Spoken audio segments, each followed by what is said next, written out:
I'm Mike Noonan from Noonan Real Estate Agency, and I'm joined with Val, one of our senior property managers, and we're here to talk about tribunal and when you possibly should take your tenant to a tribunal and when you may not decide to do it, and things associated with that. So, Val, what is a tribunal? Well, the tribunal is just a legal system for the property management side, for the real estate agencies, in order to create orders, to make orders for the tenancy. You're either looking for termination orders against the tenancy, or if you want to have a specific orders made. So basically it's an adjudicator for disputes where real estate agents or landlords can take tenants or vice versa. Correct. And have those disputes adjudicated on, and from there can be applied enforceable orders against either party. Is that correct? Yes. And it's a part of NCAT, the New South Wales Civil Administrative Tribunal system. That's a mouthful. Yeah. It used to be the Residential Tenancy Tribunal, but now that's changed. So let's get on to the nuts and bolts of it. Arrears is a big one. That's where a lot of tenants get taken to the tribunal. When can I, as a landlord, take a tenant to the tribunal, and how does that work? So taking a tenant to a tribunal, in most cases, you will require notice of termination. Mm-hmm. Notice of termination can only be issued on the 15th day that the tenant's behind on their rent, and you can apply to the tribunal on the same day. What about if the tenant is 15 days late, but they've come to an arrangement with the landlord and they said, look, I'm going to catch up and I'm going to pay you X amount a week to catch up, a payment plan. Is that something you should say, okay, well, we'll wait to go to the tribunal, or should you still go to tribunal? No, we should still go to the tribunal. So we always encourage the tenant to make a payment plan, to reach an agreement before the tribunal. Once we go to the tribunal, we can make that payment plan into orders, so that all parties are aware of what their obligations are, what their requirements are, and everybody's on the same page. I like that. Let's say the tenant defaults. What's the difference between being going to the tribunal and not going to the tribunal? So if you don't go to the tribunal and the tenant defaults on his plan that he's reached with you, mm-hmm. you will have to apply to the tribunal, which extends the period of time. Okay. So in most cases, the tribunal, once you lodge an application, usually you have the hearing in about 3 weeks. Mm-hmm. If you made an agreement with the tenant and he falls behind on his rent, he didn't make the catch-up payment like he promised, you're losing that time and the tenants are falling more and more behind, which can exceed the amount of the bond, and you might be out of pocket. It's important to act on things as soon as they come up, right? That's right. What other causes are there to go to tribunal? The other most common cause of going to the tribunal is in regards to bond claim. And disputes around that usually. Correct, yes. So if the tenant doesn't agree with you, let's say we're claiming for additional cleaning, or if there is a maintenance, or they've done damage to the property and they're saying it wasn't them, unfortunately we have to go through the tribunal to get orders from the NCAT in order to pay out the bond. Right, and generally speaking, if we've done a reasonably good job of our ingoing report and adequate photos, our claims can be substantiated. If you are a tenant, save some money by giving the property a really good clean.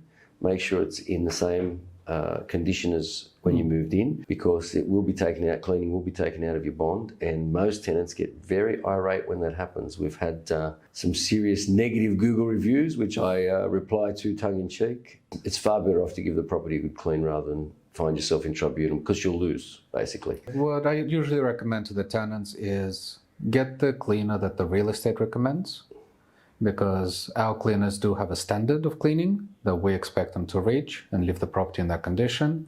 And in the event the cleaner missed an area or anything like that, we can request the cleaner to come back. Oh, that's a good idea, okay. Instead of having the tenant follow up their cleaner who might be giving them warranty, who might not be giving them warranty, causing issues. Unfortunately, if we have to organize a cleaner after the tenant, the cost is usually a lot more, because the cleaner has to take time out of their day to go out and do the job proper. That's good advice. Any other reasons? For as an agent, what have you got to be ready for at the tribunal? You got to have all your T's crossed and I's dotted? That's right. So when you go into the tribunal, you need to make sure you know which orders you're going for, because at the tribunal, you cannot change that.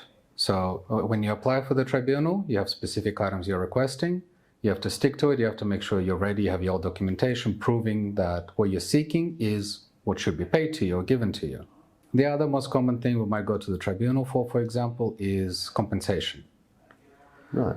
So unfortunately, let's say if the property has had water damage due to heavy rains, or if there's been the severe inconvenience to the tenant, in regards to the living conditions, if there's been a severe change in that, the tenant may apply to the tribunal to seek compensation, which is usually a reduction in rent. Most landlords, if a property is damaged to the point where it does interfere with the tenant's enjoyment, generally speaking, will discount rent for a certain period of time Correct, until it's yes. repaired, which is a good way to go about it. And we recognise the tenant's right to enjoy the property, and they're paying for it. They should. But it's a lot easier. It's a lot easier working that out during the course of the tenancy rather than going to tribunal about it.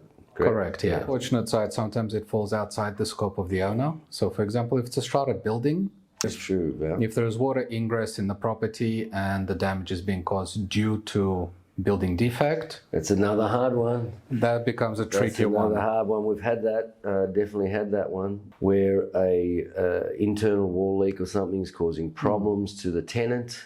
It's not the owner's responsibility, it's a strata responsibility. If strata acts slow, it goes on and on and on. And the tenant, rightly so, wants a frustrated. reduction in rent. He's frustrated or she's frustrated. They want a reduction in rent. I mean, I don't know. How do you get strata people to move faster? Sorry, strata people. Some of you are pretty good, but there are some very slow-moving strata people out there.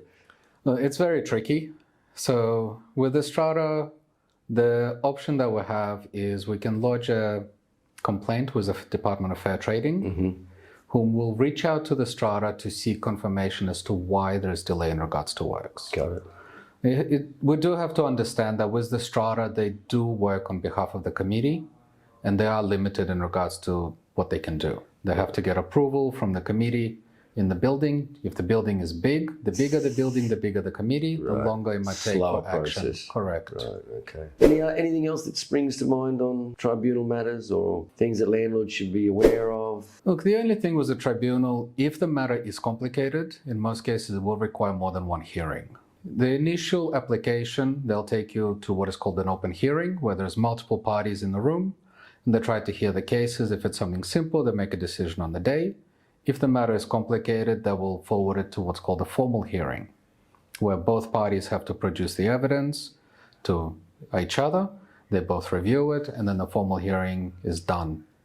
Those hearings usually take about between 1.5 to 3 hours, I'd say, at times. And it delays the whole process. Right, okay. So that's the only thing. All right. We don't get many of those, do we, I hope? No, we don't. All right. Well, thank you very much for your time today. No worries.